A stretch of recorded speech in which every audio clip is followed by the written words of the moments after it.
예, 오늘 본문 우리 사도행전 24장 우리 24절부터 27절 말씀을 중심으로 벨릭스 증후군이라는 제목으로 우리 함께 은혜를 나누길 원합니다.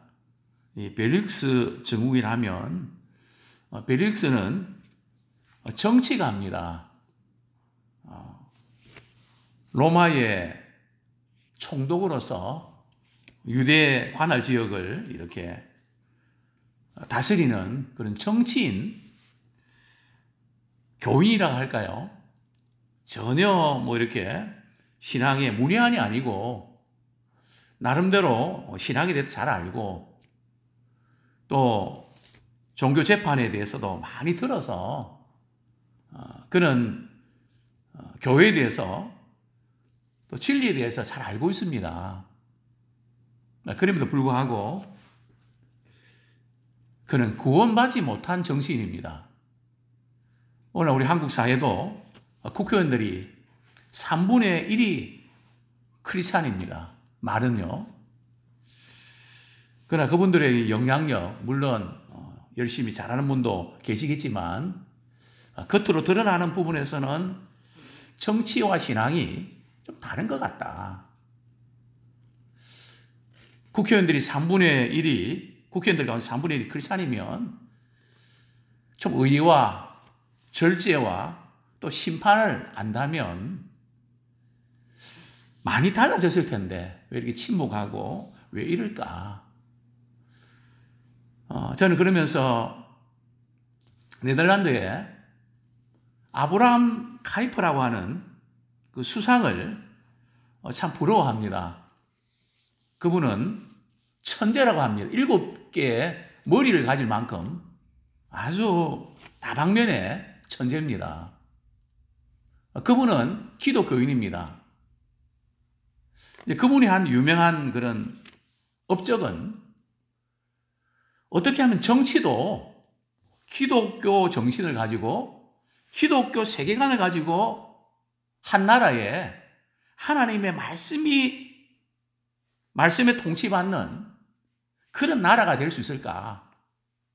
그래서 그가 통치하고 있는 기간 동안 예술, 정치, 문화 모든 영역에서 성경 말씀이 들어갑니다.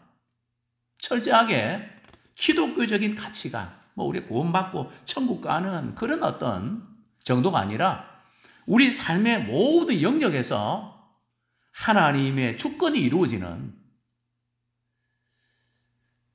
오늘 이 정치인들 가운데 교회는 다니지만은 정말 저분이 예수 믿는 사람 맞는가?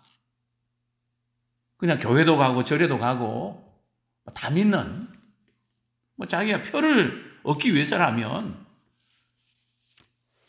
어디든지 가고 다 믿는 그런 정치인들이 적잖게 있는 것 같습니다. 그래서 과연 성경적인 정치인들은 어떻게 해야 되나? 참 그런 부분에서 벨릭스 증후군이라는 제목을 이렇게 붙였습니다. 이제 우리 24장 보면, 우리 사도행전 24장 24절에 보면 이제 벨릭스가 그 안에 유대 여자 드루실라와 함께 와서 바울을 불러 그리스도 예수 믿는 도를 듣거늘. 지금 벨릭스가 말이죠. 그의 아내와 함께 뭐에 대해서 바울에게 듣고 싶어 합니까? 그리스도 예수 믿는 도에 대해서 더 듣고 싶어 한단 말이죠.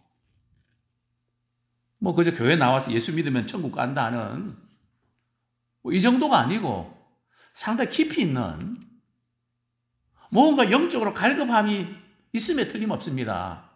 그런데 벨릭스는 어떤 사람일까요? 이 벨릭스 이 총독은 본래 노예 출신입니다. 그런데 노예 출신이 로마의 총독이 되기까지 참 화려한 캐리어 아닙니까? 어떻게 노예 출신이 로마의 총독이 됩니까?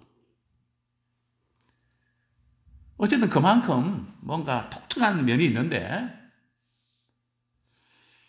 베리스 총독을 유대의 총독으로 임명했던 이유는 이 벨릭스는 워낙 잔인했습니다.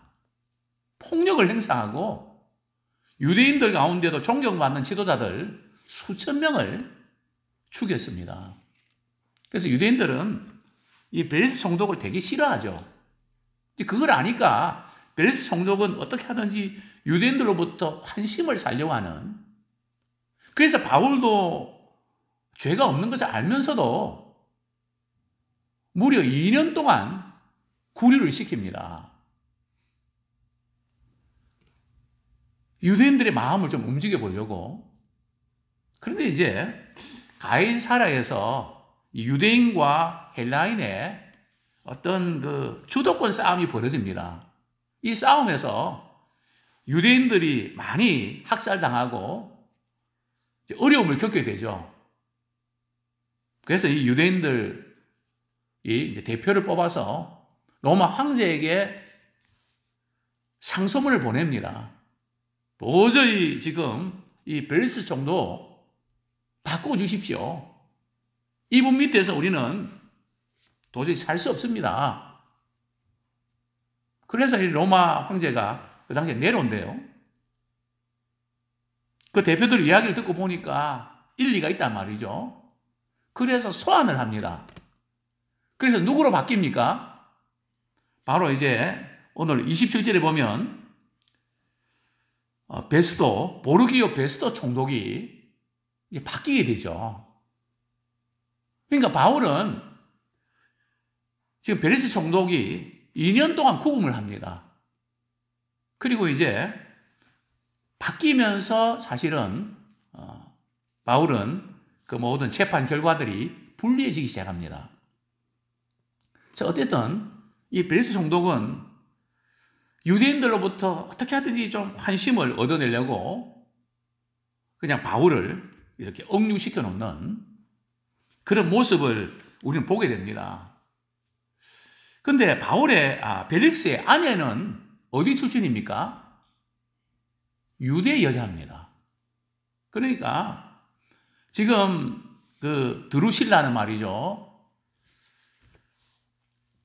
이미 지금 결혼을 했습니다. 그런데 이 벨릭스가 완전히 드루실에게 빠져갖고 말이죠. 마술사를 이렇게 통해서 당신이 이 벨릭스와 다시 결혼하면 행복해진다. 이렇게 해서 결국은 이제 벨릭스의 세 번째 아내가 됩니다. 그러니까 지금 벨릭스 총독은 잔인하죠. 그리고 불륜 관계를 맺었죠. 여러 가지 문제가 많습니다. 자, 그런데 바울의 그리스도 예수 믿는 도에 대해서 알고 싶었을까요? 근데 본문 전후를 이렇게 보면 아마 그 아내 드루실라가 자기가 그렇게 행동해놓고 늘 영적으로 갈급하단 말이죠. 나름대로 유대인들에게 배운 전통이기 때문에 그 중심은 서 있는 사람이거든요. 서 있는 여자입니다. 아내입니다. 그래서 아마 그 아내 때문에 바울에게 찾아와서 그것도 여러 번 말이죠. 그리스도 예수 믿는 도를 듣고 싶어하는 그런 기회를 가졌습니다. 정말 이렇게 구원받을 수 있는 좋은 기회, 그것도 바울에게서 말이죠. 복음을 듣고 변화될 수 있는 절호의 기회를 가졌습니다. 자, 우리 25절 말씀, 우리 24절 하반절에 보면 바울을 불러 그리스도 예수 믿는 도를 듣거늘. 많은 분들이 나 예수 믿고 나 구원받아서 천국 간다. 그 정도. 그래서 천국은 따놓은 거다. 그리고 신앙생활은 자기 멋대로 한단 말이죠. 신앙은 그런 게 아닙니다. 신앙생활은 그리스도 예수를 믿는 도가 있습니다. 그 길이 있단 말이죠. 물론 우리의 행위로 구원받는 거 아닙니다. 예수 믿고 구원받은 이후에 우리가 그리스도 예수를 믿는 자로서 어떻게 살아야 되는지, 어떻게 신앙생활 해야 되는지 그 과정이 있다는 겁니다. 신앙은 과정이지 무슨 티켓 이렇게 끊어서 보장되어 있는 거 아니란 말이죠. 그래서 예수님께서 말씀하셨습니다. 나는 곧 길이요 진리요 생명이니 나로 말미암지 않고는 내게 올 자가 없다. 항상 길이고 진리요 생명이다. 길은 가는 코스 아닙니까? 또 우리가 천국 가는 것도 코스가 있단 말이죠. 물론 우리가 기본적으로 예수 믿어야 됩니다. 또 성경은 말씀합니다. 십자가의 도가 있습니다. 우리는 예수님이 나를 위해서 십자가 지신 거 믿으면 구원받는다. 우리 그렇게만 생각하는데 왜 예수님이 십자가를 지셨는지, 십자가를 통해서 주님께서 우리에게 뭘 원하시는지 그 십자가에 도가 있다는 겁니다. 자, 문제는 이제 바울이 그리스도 예수 믿는 도를 이렇게 전합니다. 그런데 이제 벨릭스는 뭐가 문제인가 하면 우리 22절 말씀 같이 한번 읽겠습니다. 시작. 벨릭스가 이 도에 관한 것을 더 자세히 아는 거로 연기하여 이르되 천부장 루시아가 내려오거든 너희를 처결하리라 하고. 지금 바울이 부활에 대해, 죽은 자의 부활에 대해서 설교합니다. 선포합니다. 그러니까 이 벨릭스가 하는 말이 나는 이 도에 대해서 더 자세히 알고 있다. 나 그동안 교회 다니면서 예수 믿는 사람을 통해서 성경 지식에 대해서 더 많이 알고 많이 들었다는 거죠. 교회는 다니지만 신앙의 연수는 많지만 꼭 필요한 것을 깨닫지 못하고 스스로 다 알고 있다고 하는 이게 바로 벨릭스 증후군입니다. 뭐 다 아는 건데 뭐. 그래서 그 말씀에 대해서 집중하지 않고 흘려보내는, 그러면서 이 벨릭스의 특징은 연기를 합니다. 죽은 자의 부활에 대해서 이렇게 언급할 때에 지금 벨릭스는 폭행, 잔인함, 그 다음에 불륜, 여러 가지 많은 죄를 짓고, 만약에 죽은 자의 부활이 있다는 것을 만약에 믿는다면 어떻게 될까요? 그 죽은 자가 말이죠. 나 당신 때문에 이렇게 억울한 일을 당했다. 만나지 않겠습니까? 부활을, 죄를 많이 진 사람은 부활한다는 것이 듣기 싫거든요. 끝나야 되는데, 그게 다시 살아난다 그러면 끔찍한 일 아닙니까? 심지어 이렇게 군 장성 출신들이, 다는 아니지만, 퇴역하고, 군에서 이제 옷을 벗고 평균 수명이 짧다는 겁니다. 왜냐하면 군대에 있으면서 괴롭혔던 부하들이 혹시 골목에서 자기를 해치지 않을까 겁이 나서 두려움 때문에 수명이 짧아진다는 겁니다. 지금 벨릭스는 유대인들 가운데 존경받는 사람들 수천 명을 죽였거든요. 그러니까 이 도가 듣기 싫은 거죠. 그러면서 자꾸 연기를 합니다. 재판도 연기하고. 그래서 우리가 전도하면 이 선생님 교회 나오십시오. 그러면 저 안 믿습니다. 이런 분들은 오히려 전도가 쉽습니다. 왜냐하면 자기 주관이 있거든요. 제일 어려운 분이 뭔가 하면 다음에 나갈게요. 벌써 이런 경우들은 벌써 다음에 제가 교회 나가고 다음에 할게요. 이런 경우들은 벌써 이런 사람 제일 힘듭니다. 마귀의 작전 가운데 최고의 작전이 다음에 할게요. 이 미루는 거, 연기하는 거. 그래서 성경은 보라, 지금이 은혜 받을 만한 때다. 지금 구원의 날이다. 이 기회를 자꾸 놓친단 말이죠.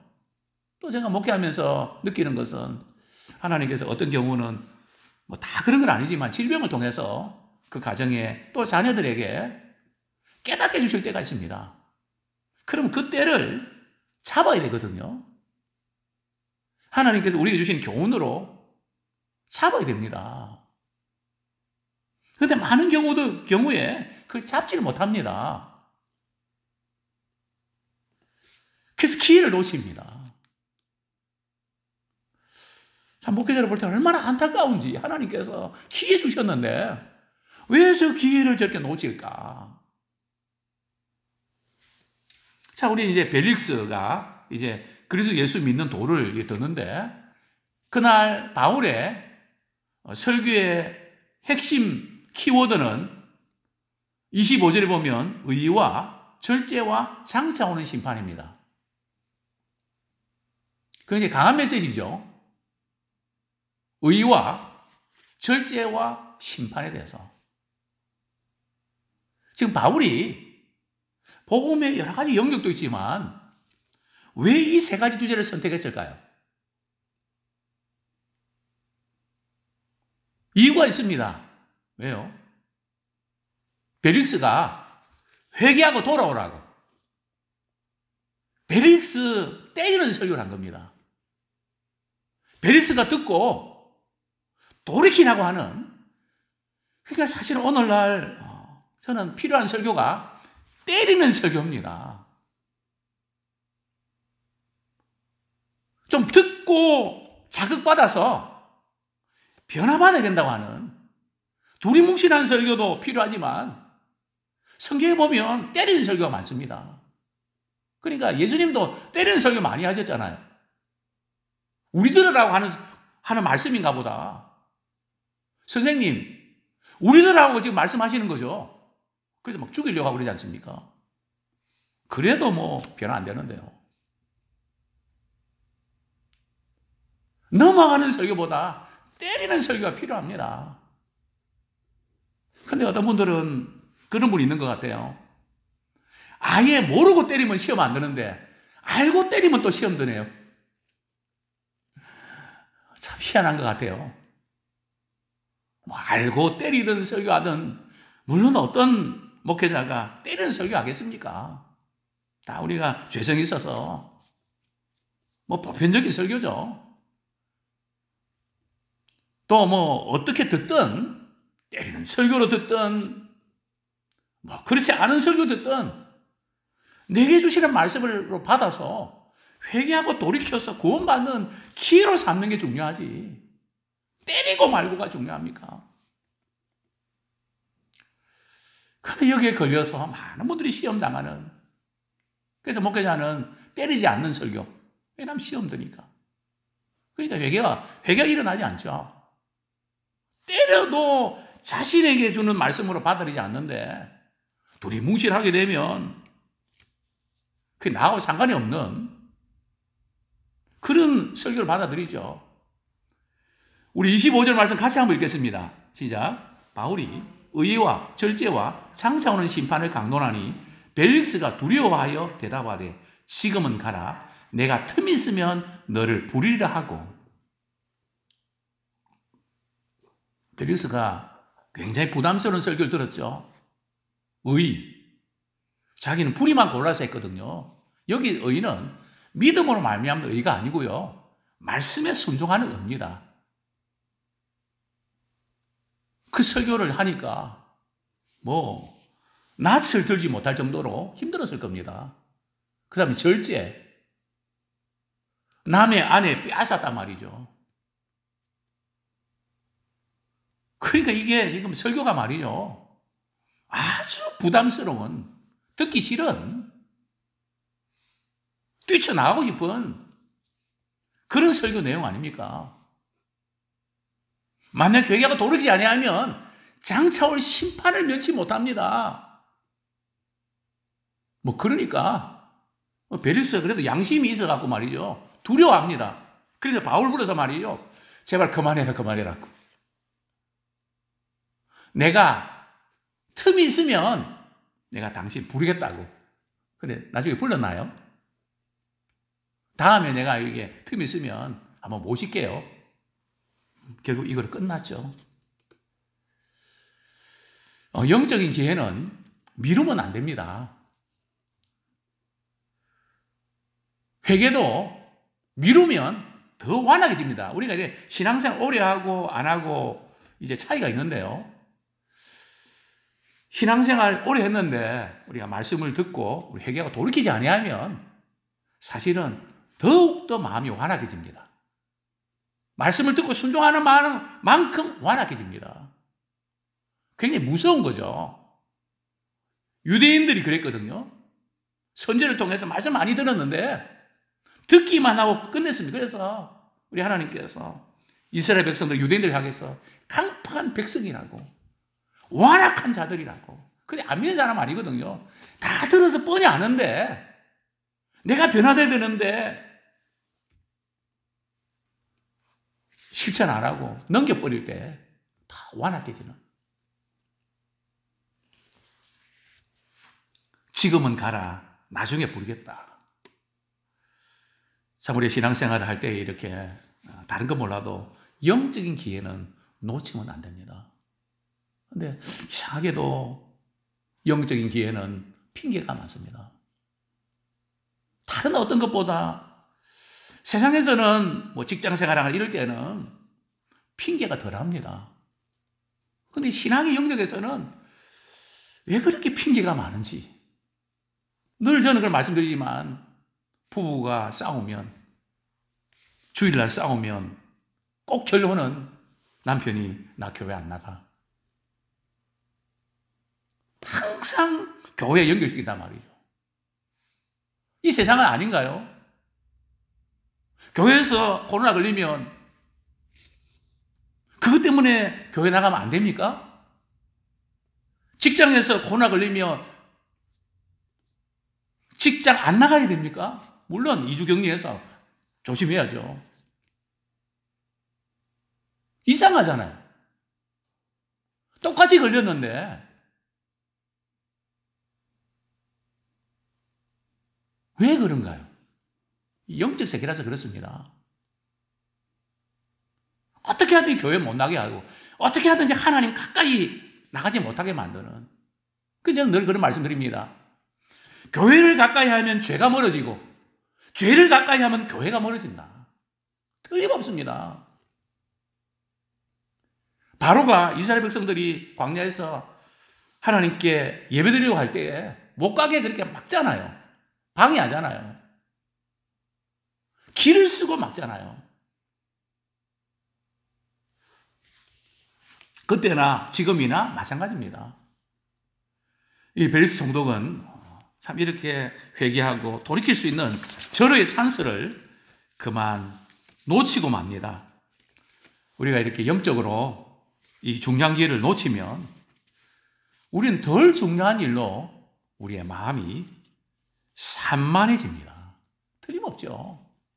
우리 영적인 것에 우리가 마음을 쏟지 아니하면 별로 가치 없는 일로 인해서 이제 우리가 마음이 심란해지죠. 또 베리스 총독은 그 내심은 뭘 바라고 있습니까? 26절 같이 한번 읽고 말씀을 정리하겠습니다. 시작. 동시에 또 바울에게서 돈을 받을까 바라는 거로 더 자주 불러 같이 이야기하더라. 자, 베리스 총독은 정치인, 교인입니다. 표를 의식합니다. 20절에 보면 유대인들의 마음을 얻고자 바울을 더 구려하여 두니라. 2년 동안이나 말이죠.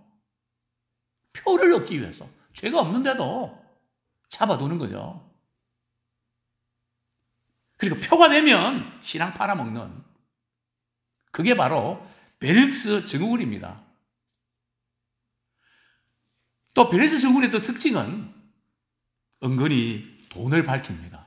돈이 되는, 어디에 뭐 이렇게 땅값 오른다 그러면 공무원이지만 그 땅을 삽니다. 잘려도 그 땅 팔면 훨씬 더 많은 이익을 올리니까 이런 일들을 합니다.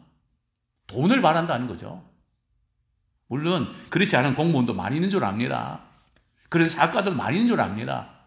그러나 벨릭스는 바울을 통해서 좀 돈을 좀 얻어볼까? 그걸 바란단 말이죠.